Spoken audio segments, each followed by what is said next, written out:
आप सभी को नमस्ते। पुनः से स्वागत है आप सभी लोगों का सानिध्यम योगा कोर्सेज में। आज योग दर्शन के सैद्धांतिक सत्र का 11वां पार्ट है, 11वां दिन है, जिसका विषय है अभ्यास का स्वरूप। हमने पढ़ा था, अब कल जो है पढ़े थे वो अभ्यास और वैराग्य। अभ्यास और वैराग्य के बारे में जानने का पूरा हमने प्रयत्न किया था कि अभ्यास और वैराग्य क्या है। आज का जो हमारा विषय है वो है अभ्यास का स्वरूप, कि अभ्यास का स्वरूप क्या है, अभ्यास क्या है ना। इसको जानने की आवश्यकता है कि अभ्यास क्या है, अभ्यास का स्वरूप क्या है। बहुत ही अच्छा विषय है, क्योंकि जीवन में बिना अभ्यास के कुछ भी नहीं प्राप्त होता है। इसलिए अभ्यास हमारे जीवन का एक बहुत बड़ा अंग होना चाहिए। और जीवन का एक, जैसे खाना पीना और कपड़े पहनना, नहाना धोना जैसे एक अंग है, उसी तरह अभ्यास को भी एक अंग बनाना चाहिए। बिना अभ्यास का हम कुछ भी हासिल नहीं कर पाते हैं। तो जो पीछे का जो सूत्र हुआ था अभ्यास और वैराग्य का, हमने जाना था कि अभ्यास और वैराग्य क्या है। अब अगला जो सूत्र है वो है 13वां सूत्र समाधिपाद का, तत्र स्थितो यत्नो अभ्यासः। इसको याद भी कर लें तो बहुत अच्छी बात है। बहुत लोग हैं जो योग सूत्र को याद कर रखे हैं, और याद कर लें तो भी अच्छा रहेगा। आपके आने वाले जो पढ़ने वाले लोग हैं, जो एग्ज़ाम देने वाले हैं, और जो एग्ज़ाम नहीं देने वाले हैं, वो भी इसको याद करें, क्योंकि ये मंत्र है। जैसे आप कोई मंत्र गुरु के द्वारा प्राप्त करते हैं, वैसे ही एक एक योग सूत्र का एक एक जो है मंत्र, एक एक सूत्र जो है मंत्र का काम करता है जीवन के लिए। और वास्तव में यथार्थ मंत्र है योग सूत्र का ही है। बाकी आप जितना भी देवी देवताओं का दीक्षा लेते हैं, मंत्र लेते हैं, उसी तरह इसका भी प्रभाव है, ये योग सूत्र का भी। तो तत्र स्थितो यत्नो अभ्यासः, तत्र मने उन, अभ्यास वैराग्य में से, यानी कि क्या कर रहे हैं, तत्र मने उन, तत्र मतलब उन, किसकिन मतलब जो अभ्यास और वैराग्य, ठीक है, में से चित्त की बात कर रहे हैं। अभी इसकी व्याख्या करेंगे, पहले एक एक चीज़ को समझ लेते हैं। स्थितो मतलब स्थिति के लिए, यत्न मतलब प्रयत्न, प्रयास, अभ्यास मतलब अभ्यास, मतलब अभ्यास और वैराग्य में से चित्त की एकाग्रता के लिए, अभ्यास और वैराग्य में से चित्त की एकाग्रता के लिए जो प्रयत्न किया जाता है वह क्या है, वह अभ्यास है। अभ्यास और वैराग्य में से, याद रखिए और याद कर भी लीजिए कि अभ्यास और वैराग्य में से चित्त की एकाग्रता के लिए जो प्रयत्न किया जाता है वही अभ्यास होता है, उसी को अभ्यास कहते हैं। यानी कि तत्र स्थितो यत्नो अभ्यासः। इसको समझने की, अब समझेंगे हम इसको कि ये अभ्यास क्या है। तो अभी बात कर रहे थे कि तत्र, तत्र मतलब उन, यानी कि अभ्यास और वैराग्य में से, ठीक है। अब इसमें कैसे करेंगे भाई, अभ्यास वैराग्य किसके साथ करेंगे, तो चित्त है ना। चित्त ही क्या करता है, यानी कि मन, मन को कहाँ लाना है, विषय जो होते हैं। अब कहते हैं स्थितो, स्थितो मतलब स्थिति के लिए, यानी कि किसकी स्थिति के लिए, विषयों की। जो अब देखिए, अब तत्र मतलब उन, अभ्यास और वैराग्य, और चित्त, चित्त की, चित्त में जो विषय, मन के जो विषय हैं उनको स्थिर करने के लिए चित्त के, यानी कि मन के जो विषय हैं, मन के विषय कहाँ कहाँ जाता है, वो इंद्रियों के विषय हैं, इंद्रियों के साथ लग जाता है मन। और उनके जो विषय हैं उन विषयों को प्रयत्न करके, प्रयास करके रोक देने का काम ही अभ्यास है। अब कैसे रोकेंगे भाई? अब समझने की बात है कि चित्त आपको बता दिया था कि चित्त क्या है। चित्त मन है। मन की भूमियाँ हैं। और महर्षि पतंजलि कहते हैं कि ये जो चित्त की वृत्तियाँ हैं, पांच भूमियाँ हैं, इनमें रहने वाला धर्म ही समाधि है? तो उसमें क्षिप्त, मूढ़, विक्षिप्त, ये 3 जो भूमियाँ हैं, इसी में सब कुछ हम लोगों का पूरा जीवन ऊपर नीचे होता रहता है। इससे ऊपर नहीं उठ पाते हैं, ना ही बहुत आगे बढ़ पाते हैं। इसी में रमे रहते हैं और इसी में अपने आप को संतुष्ट कर लेते हैं कि बस अब जो होना है हो गया, मज़े लो, खाओ पियो, बस जो होगा तो देखा जाएगा। फिर आगे की हम नहीं सोचते हैं कि आखिर इससे ऊपर उठ पाएँ। क्षिप्त, मूढ़ और विक्षिप्त, और ये तीनों जो है गुणों से प्रभावित होती हैं, सत्व गुण से, रजोगुण से और तमोगुण से। और इसी आगे जो पढ़े होंगे, जो पहला जो व्याख्यान है उसमें आप पढ़ेंगे तो इसको सुनेंगे तो आपको समझ में आएगा कि किस तरह से हमको ये जो है तीनों गुण जो है हमें प्रभावित करते हैं और कहाँ कहाँ कैसे कैसे फंसाते हैं।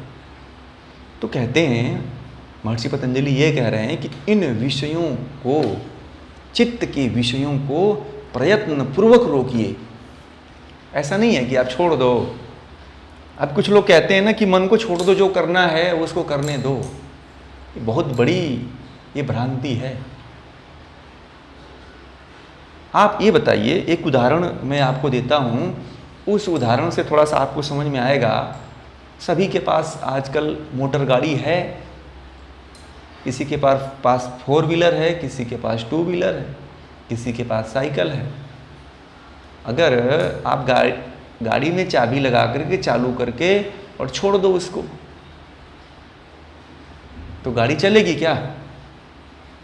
नहीं चलेगी, कभी नहीं चलेगी। कहीं जा कर के लड़ जाएगी, दीवार में लड़ जाएगी, किसी व्यक्ति से टकरा जाएगी। 2 व्हीलर को, गाड़ी को ऑन करके छोड़ दो, जा करके तुरंत 2-4 कदम पे पलट जाएगी या कुछ आगे जा कर के पलट जाएगी। साइकिल थोड़ा सा 1-2 पैडल मार करके आप छोड़ दो, बहुत दूर नहीं जा पाएगी, जा करके वो कहीं ना कहीं आगे पीछे दाएं बाएं इधर उधर होकर के गिर जाएगी। तो किसी भी गाड़ी को चलाने के लिए एक ड्राइवर की आवश्यकता होती है। वो ड्राइवर कौन है? आत्मा है। और मन तो जड़ है, मन को तो नष्ट हो जाना है। तो मन के ऊपर क्यों आप छोड़ते हैं? जब आपके पास इतनी महाशक्ति आत्मा है और उस गाड़ी का ड्राइवर है, तो उस गाड़ी के द्वारा उस आत्मा के द्वारा गाड़ी को कंट्रोल करना है। गाड़ी को आप जब नहीं करेंगे कंट्रोल, आप छोड़ देंगे कि मन जहाँ जा रहा है जाने दो, जो चाहता है वो करने दो। बहुत से ऐसे गुरु आप लोगों को मिलेंगे, बहुत लोग इसी धारणा पे जीते हैं कि कहीं रोको मत, कहीं दबाव मत दो, जो होता है वो करने दो मन को। ये बहुत बड़ी भ्रांति फैल गई है हमारे बीच में, हमारे समाज में। और इस भ्रांति को जो है दूर करने की आवश्यकता है आजकल। नहीं तो क्या होगा कि आप सही के जगह पे गलत रास्तों पे भटक जाएंगे और पूरा जीवन ही भटक जाएगा। आज लोग जो है ना एक दूसरे को भटकाने में लगे हुए हैं, एक दूसरे को सही रास्ता नहीं दिखाते हैं। कहते हैं कि विषयों को भोगो, विषयों को जितना भोगे, अरे भाई विषय को आप जितना भोगेंगे उतना ही विषय बढ़ते चले जाते हैं। विषय, एक मिनट,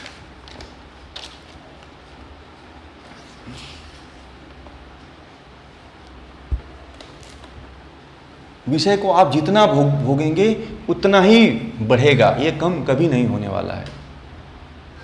क्योंकि जो संस्कार है ना, और जो इतने प्रगाढ़ हैं, कितने हमने जन्म ले लिया, हजारों जन्म ले लिया है।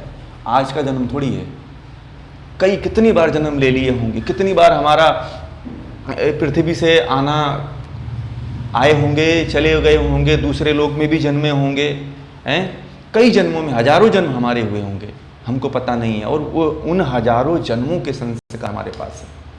उन हजारों जन्मों के संस्कार हमारे मन चित्त में है, तो कैसे रोक पाएंगे? संभव है क्या? नहीं है संभव।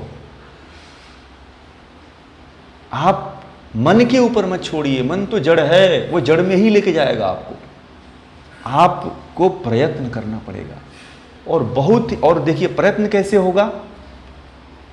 देखिए अभ्यास, देखिए चित्त ऐसे ही स्थिर नहीं होता है। चित्त को बार बार जो है ना क्या किया जाता है, चित्त विषय की तरफ जाता है, विषय से विषयों में फिर जाकर के रमण करता है, फिर ना सत रज तम के कारण चंचल हो जाता है कि आपको फिर उसमें डुबो लेता है।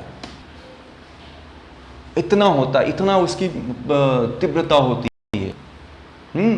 फिर जब चित्त, अब एक चीज और बता दें कि आप प्रयत्न करने के, कुछ लोग प्रयत्न करते करते क्या होता है कि बोर हो जाते हैं, मतलब कंटाला ले लेते हैं, बोलते हैं ना कंटाला खा गया मैं, अब छोड़ दो इसको, जो होना है होगा।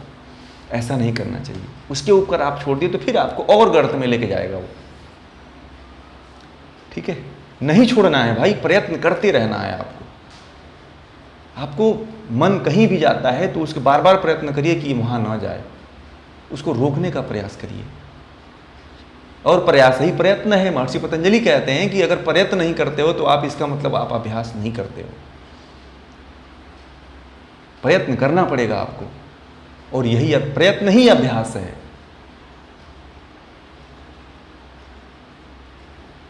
और कभी भी नहीं करेंगे आप प्रयत्न, कभी भी जीवन में आप नहीं सफल हो पाएंगे। कभी मत छोड़िए इसको।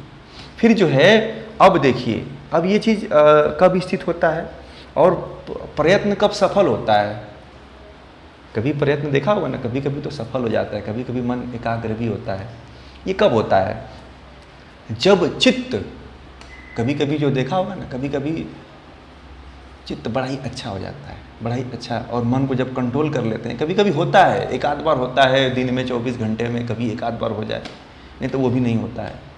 तो कभी कभी होता है ना, तो बड़ा ही क्या होता है, आनंद आता है। सत्व गुण उस समय बढ़ जाता है। जब सत्व गुण बढ़ता है तो जो चंचलता होती है वो खत्म हो जाती है।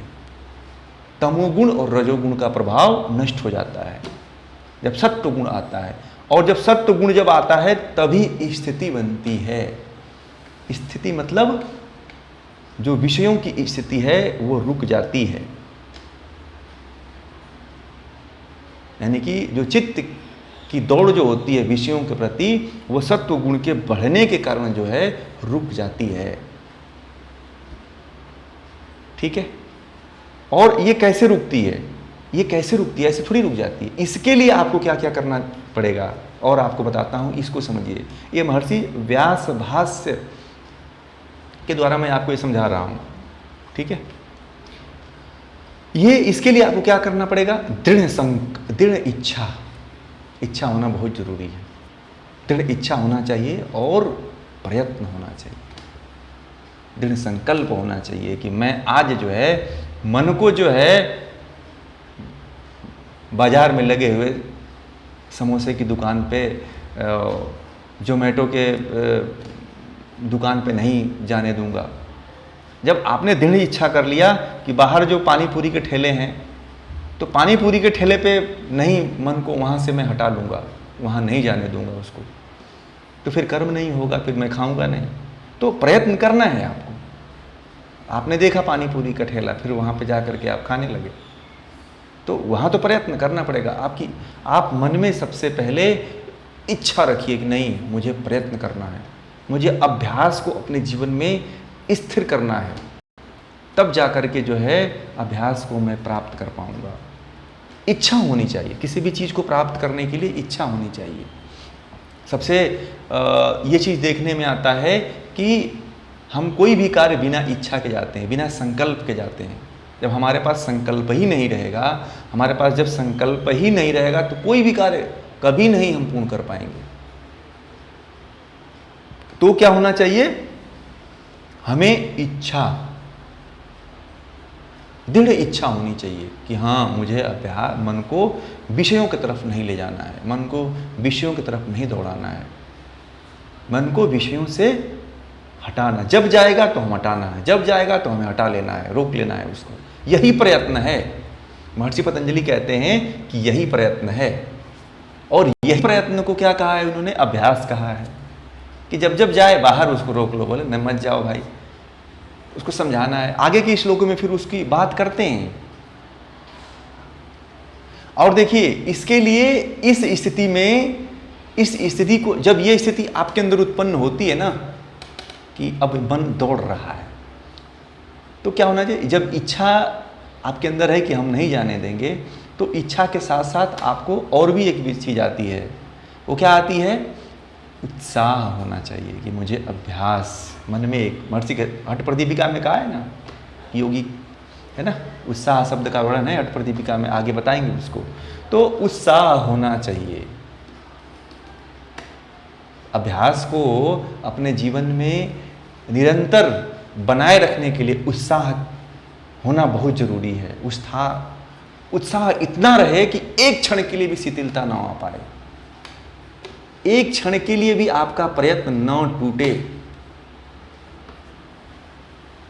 अगर ये आपके अंदर आ गया, इतना उत्साह, इतना दृढ़ इच्छा संकल्प रहे जब आप अभ्यास करने के लिए जाएं, कि एक क्षण के लिए भी आपके अंदर कभी हीन भावना ना आए कि मैं नहीं कर सकता। हाँ, बार बार गिरेंगे आप, इस प्रयत्न को करते हुए आप बार बार गिरेंगे। ऐसा नहीं है कि आप तुरंत जो है सफल हो जाएंगे, नहीं, ऐसा कभी नहीं होता।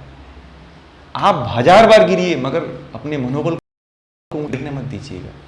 और इसमें 1000 बार गिरेंगे भी, क्योंकि 1000 बार के संस्कार है ना। कुछ लोग होते हैं ना, तो 1000 बार गिरते हैं तो भी इसको छोड़ देते हैं। अरे बहुत दिन तक मैंने प्रयास किया, छोड़ो यार, अब कौन करेगा, इस तरह की बातें करते हैं। मैंने तो बहुत सालों तक इसका अभ्यास किया, कुछ मिला ही नहीं। अरे कैसे मिलेगा? आपने पूरा प्रयास नहीं किया। बहुत लोग काम इसलिए छोड़ देते हैं कि 10 बार प्रयास करते हैं, जब असफल हो जाते हैं तो उस असफलता को देख करके इसीलिए कार्य करना छोड़ देते हैं। ऐसा नहीं करना चाहिए। क्यों? क्योंकि उसके पीछे और भी तो कारण हैं, उसके पीछे आपके संस्कार भी तो हैं। आपने बहुत बड़ी गठरी बांध के रखा है। ऐसा नहीं है कि आपने बस इसी जन्म का प्रयत्न, आप इस जन्म के प्रयत्नों को देखते हो, मगर जो पिछले जन्म का जो आपने कार्यकर्म किया है वो भी तो आपके संस्कार के माध्यम से आएगा। आपको तो फिर तो यानी कि कितना प्रयत्न करना है। तो आप 100 बार भी 100 बार भी हार जाते हैं, 1000 बार भी हार जाते हैं, फिर भी प्रयत्न मत छोड़िए। क्योंकि उस समय याद रखिए कि मेरे तो 1000 जन्म हो चुके हैं, उन जन्मों का के कर्मों का क्या होगा हैं? इस जन्म में तो 10 बार मतलब कि प्रयत्न करते हैं तो हार जाते हैं, तो छोड़ देते हैं, दूसरे काम में लग जाते हैं। अरे कौन इसको पाले, ये बातें, ये तो बाबागिरी की बातें हैं, ये तो साधु संतों की बातें हैं, ये तो हमारे गृहस्थों की बातें नहीं है। ये हमारे जो पहले के जो राजा महाराजा हुआ करते थे, जो प्रजा हुआ करते थे, इन संस्कारों में जीते थे। इन महर्षि पतंजलि के द्वारा बताए हुए जो ज्ञान है, जो चित्त वृत्ति निरोध के उपाय हैं, जो अभ्यास है, उसमें जीते थे। इसलिए जो है भगवान राजा दशरथ के यहाँ भगवान राम जैसे योगी पैदा हुए हैं, वासुदेव के यहाँ कृष्ण पैदा हुए, यानी कि जन्मजात योगी पैदा होते थे।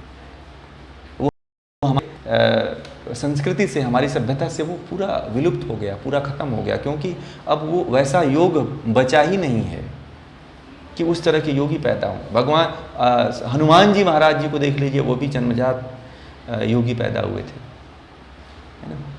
तो ये माँ बाप का संस्कार होता है, कर्मों का संस्कार होता है कि योगी के घर योगी पैदा होते थे।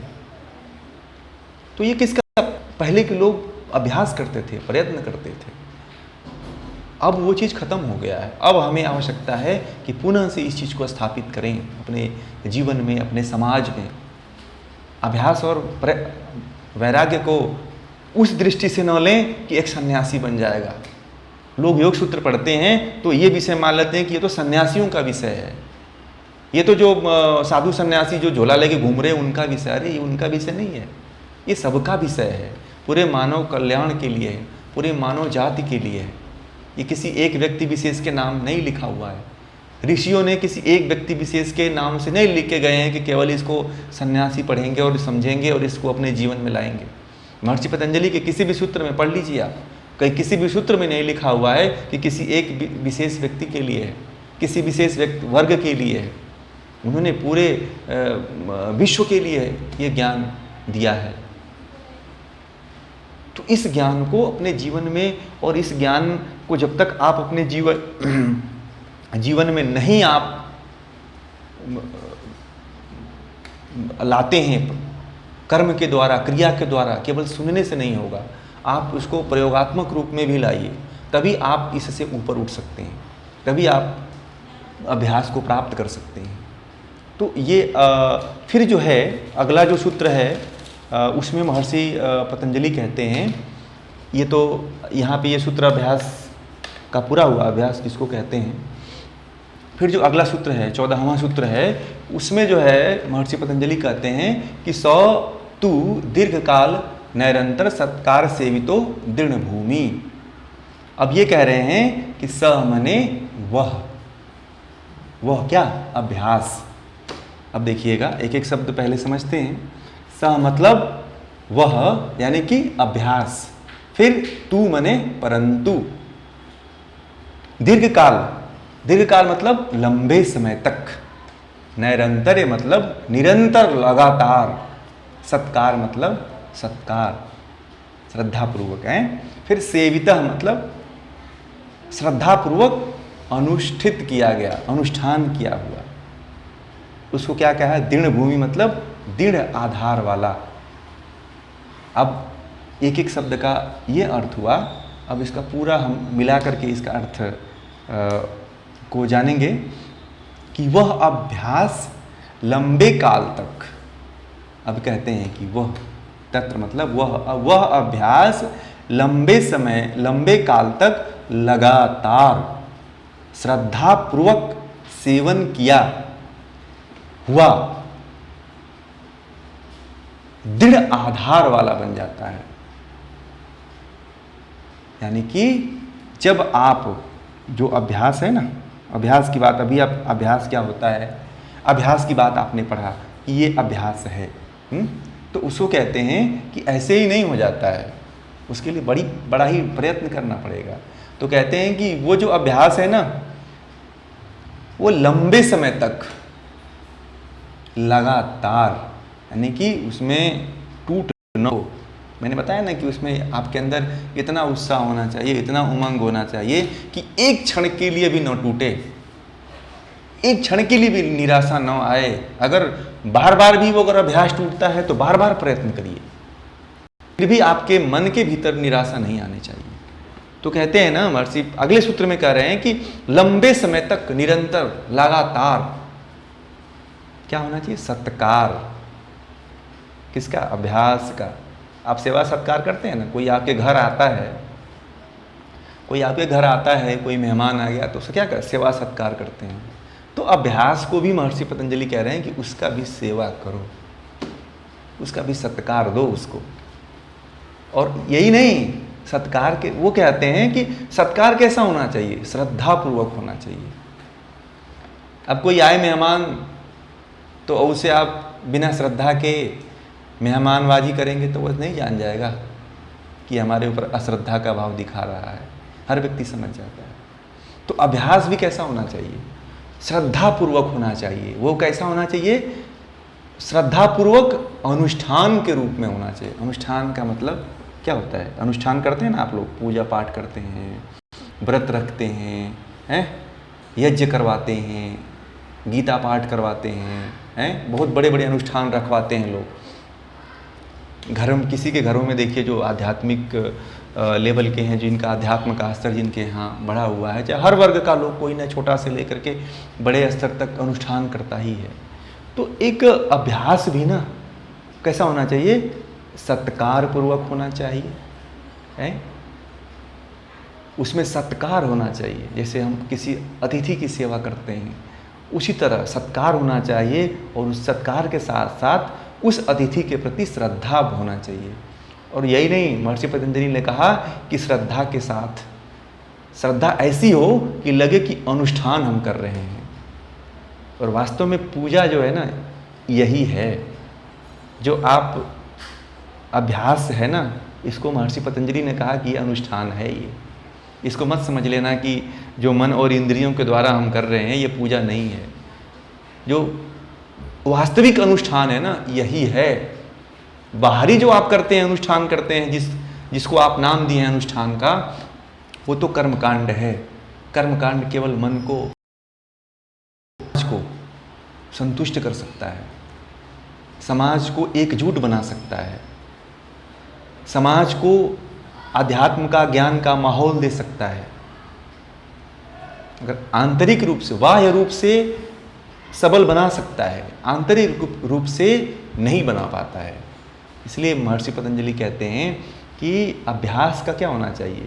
उस अभ्यास का सत्कार होना चाहिए, सत्कार के साथ साथ श्रद्धा होना चाहिए, और श्रद्धा ऐसी हो कि लगे कि अनुष्ठान आप कर रहे हैं। और यही नहीं, और कहते हैं कि वो दृढ़ आधार वाला हो जाए। सत्कार, श्रद्धा और अनुष्ठान जो है ना, एकदम दृढ़ हो जाए, मतलब एक आधार उसको मिल जाए। जैसे घर की आप नींव देते हैं, उसी प्रकार ये जो है एकदम लगे कि आप ये इन तीनों का, श्रद्धा, सत्कार का, श्रद्धा का, अनुष्ठान का एक आधार बना दें, एक आधार नींव रख दें, और इसके ऊपर आप अपना मकान खड़ा करें। तो इसको कहते हैं कि निरंतर, लगातार, लंबे समय तक आप जब इसको करेंगे, ठीक है, तो आप उसको अभ्यास, तब जो है आप चित्त के जो वृत्तियां हैं, चित्त इंद्रियों के जो विषय हैं, कर्मेंद्रियों के जो विषय हैं, उसको आप रोक पाएंगे। अन्यथा कभी नहीं आप सफल हो पाएंगे। चित्त की वृत्तियों को अगर रोकना है तो अभ्यास होना चाहिए, निरंतर होना चाहिए, लगातार होना चाहिए और दृढ़ होना चाहिए। उसमें कभी बाधा नहीं। ऐसा नहीं है कि आज किया आपने फिर छोड़ दिया। दृढ़ता होनी चाहिए। दृढ़ता का मतलब है कि ऐसा नहीं कि आप मन किया तो 10 दिन किया, फिर छोड़ दिया, फिर बीच में 1 महीना गोल हो गए, फिर आगे आने वाले समय में 5 दिन तक किया, फिर छोड़ दिया, फिर ऐसे 6 महीने के बाद एक बार किया, फिर छोड़ दिया, फिर 6 महीने के बाद, 1 साल के बाद जो है लगातार 1 महीना किया। और ऐसा भी नहीं है कि लगातार महीना कर दिया और डेली किया ही नहीं। किसी दिन पूरे उठ करके पूरे दिन करते रह गए, और उसके बाद जो है पूरा, उसके बाद 1 महीने तक किया ही नहीं। तो ये दृढ़ता नहीं है, इसको दृढ़ता नहीं कहते हैं। दृढ़ता का मतलब होता है जब किसी कार्य को आपने उठा लिया है तो आप थोड़ा ही करिए। मैं नहीं कहता हूँ कि आप पूरा करिए, पूरा होता भी नहीं है। जीवन के बहुत से पक्ष हैं, जीवन के 4 पक्ष ऋषियों ने बताया है, धर्म, अर्थ, काम और मोक्ष। इन चारों स्तंभों को मतलब आपको समय देना है। ये 4 स्तंभों को बराबर लेके चलना है, तभी आप वास्तविक जीवन में सफल हो पाएंगे, वास्तविक जीवन का एक यथार्थ स्वरूप को प्राप्त कर पाएंगे। तो चारों स्तंभों को लेकर के चलना है। तो दृढ़ हमें बने रहना है। दृढ़ता ऐसी होनी चाहिए कि हमें छोड़ना ही नहीं है। थोड़ा ही करिए उस काम को, अभ्यास करिए, कम ही करिए मगर करिए। दृढ़ता ऐसी होनी चाहिए, निरंतर चलना चाहिए, तब जाकर के अभ्यास की प्राप्ति होती है। और जब अभ्यास आपका बन जाएगा, महर्षि पतंजलि वही तो नियम बता रहे हैं कि कैसे आप अभ्यास को बनाने के लिए भी वो इतनी गहराई में जाकर के महर्षि पतंजलि ने इतना गूढ़ ज्ञान दिया है कि आप थोड़ा सा प्रयत्न करेंगे तो आप भी वहाँ तक पहुँच सकते हैं। इतना आसान तरीके से उन्होंने बताया है, बहुत ही सरल तरीके से समझाया है। आप सरल तरीके से इसको समझ भी रहे हैं। कितना आसान तरीके से बताया है कि आप जो अभ्यास आप कर रहे हैं वो लंबे समय तक करिए, निरंतर करिए और उसको सत्कार दीजिए, उसके प्रति श्रद्धा का भाव रखिए, उसको अनुष्ठान की तरह मानिए और उसके प्रति दृढ़ हो जाइए। तब जाकर के आप अभ्यास को प्राप्त कर सकते हैं। ये रहा आज अभ्यास का स्वरूप। आज का विषय यहीं पे समाप्त होता है और समय भी हो गया। आप लोगों का कोई प्रश्न हो, अभ्यास से संबंधित, चित्त से संबंधित तो आप लोग पूछिए। नहीं समझ में आता है कुछ भी आप लोगों को तो आप ज़रूर पूछा करें, उसको ज़रूर बताएंगे।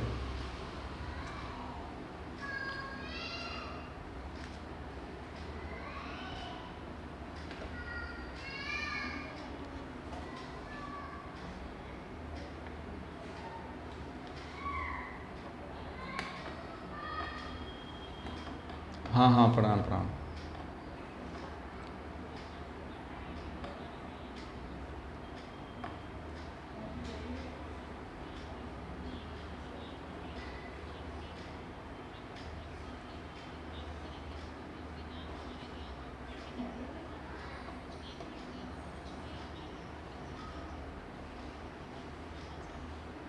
अच्छा अच्छा, तो वही चीज़ मैंने आपको बताया ना कि जो आपके इंद्रियां हैं ना, अब योग सूत्र के माध्यम से ही समझा रहे हैं आपको कि जो आपकी इंद्रियां हैं वो विषयों की तरफ इतना ज़्यादा रम चुकी हैं कि कोई भी चीज़ जैसे आप उनसे निकल नहीं पाते हैं, उससे इतनी घनिष्ठता आपकी हो गई, इतनी आसक्ति हो गई है कि वो ज़्यादा प्रमुख हो गया है। उसके लिए ही तो महर्षि पतंजलि ने कहा है कि जब आप अभ्यास करिए तो आपके अंदर उत्साह होना चाहिए कि नहीं, मुझे उसको नहीं आने देना, रोकना है।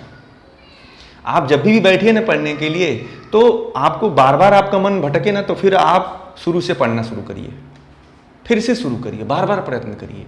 ऐसा नहीं कि आप एक दो बार हुआ तो आप उसको छोड़ दीजिए, नहीं, फिर पढ़िए। आप ऐसे 3 बार 4 बार 5 बार करेंगे तो 6वें बार में आपका प्रयत्न सफल हो जाएगा। ठीक है ना? हाँ, आप प्रयत्न करिए। देखिए, कोई ऐसी दुनिया की कोई ऐसी क्रिया नहीं है, कोई ऐसा मतलब कोई ऐसा पदार्थ नहीं है, कोई ऐसी वस्तु नहीं है जिसको आपको बता दिया जाए या खिला दिया जाए कि आप उसको खा करके आप इसको रोक लो। तो ये समझिए कि अगर इस तरह का कोई करता है तो ये पाखंड है, एक तरह से ये भ्रम है, और आप हमेशा भ्रमित होते रहेंगे। जब तक कि आप नहीं प्रयत्न करते हैं ना, तब तक दुनिया की कोई ताकत नहीं प्रयत्न कर सकती। हाँ, आपको चेतना शून्य बना सकती है, औषधि जो होती है वो चेतना शून्य बना सकती है, और आपको उस समय के लिए जब ज़्यादा मन उसको सुप्तावस्था में ला सकती है, आपको सुसुप्तावस्था में ला सकती है। और यही होता है, जितने भी पागल होते हैं उनको, जो जितने भी साइकोलॉजिस्ट और जितने भी डॉक्टर होते हैं उनको नींद की गोली दे करके सुला देते हैं, और वहाँ वो उस समय के लिए सुप्तावस्था में चले जाते हैं जहाँ पे विचार आना बंद हो जाता है। ठीक है, तो प्रयत्न करिए आप। हाँ, प्रयत्न जरूर करिए, प्रयत्न करना बहुत ज़रूरी है। बिना प्रयत्न के आप सोचिए कोई कर लेगा तो नहीं होगा। ठीक है ना? एक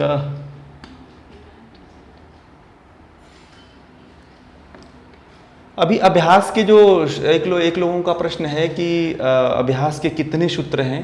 तो अभी अभ्यास का जो आपने अभी अभ्यास और वैराग्य का जो आपने 12वें नंबर पढ़ा था, ये अभ्यास वैराग्य एक 12 है, एक 13 है, एक 14 है। ठीक है, ये 3 जो सूत्र हैं आप इसको नोट कर लें, 12, 13 और 14। उसके बाद वैराग्य आएगा। ठीक है, तो हाँ, 12, 13 और 14 ये अभ्यास और वैराग्य के अभ्यास के 3 सूत्र हैं। ठीक है, वैसे 2 ही हैं, ये जो आप अभी आपने पढ़ा ना, 12 ये 14, सॉरी ये जो है 13 और 14। ठीक है ना, 13 और 14 है, ये अभ्यास के ये सूत्र हैं। ठीक है, और किन्हीं का प्रश्न है?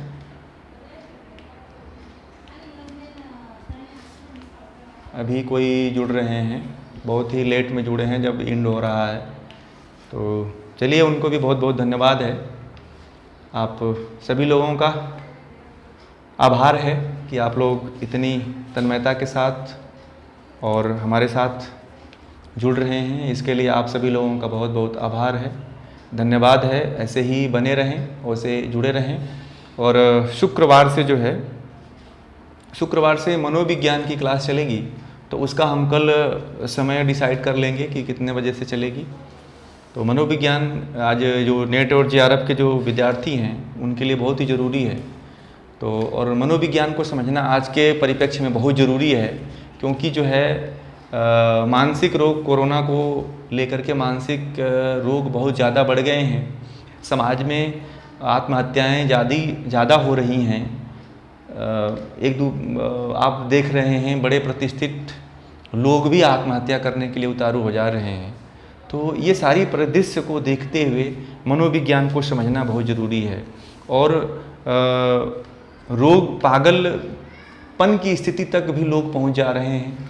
महिलाएं जो घर में रहती हैं उनको ये स्थिति ज़्यादा झेलनी पड़ती है, तो उनके लिए वो कैसे निकलेंगे। वैसे योग सूत्र और मनोविज्ञान दोनों का मिलता जुलता रहता है, दोनों ही पैरेलल हैं। और अगर आप योग सूत्र को समझ लेंगे तो फिर मनोविज्ञान को समझना बहुत ही आसान हो जाएगा, क्योंकि मनोविज्ञान इसका बाई प्रोडक्ट है और योग जो है अपने आप में पूर्ण है।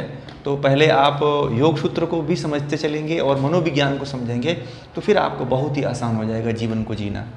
और यही जीवन का यथार्थ है, और जीवन को जीने की जो कला है वही योग है। और जब तक आपको जीवन जीने की कला नहीं मालूम है वो कौन सी कला है, वो ज्ञान की कला है। और ज्ञान की कला अगर आपको नहीं आती है तो आप जीवन को नहीं जी पाएंगे, और जब जीवन को नहीं जी पाएंगे तो फिर आपका जीवन योगमय नहीं है। इसी शुभकामना के साथ आप सभी लोगों को पुनः से धन्यवाद। नमस्कार।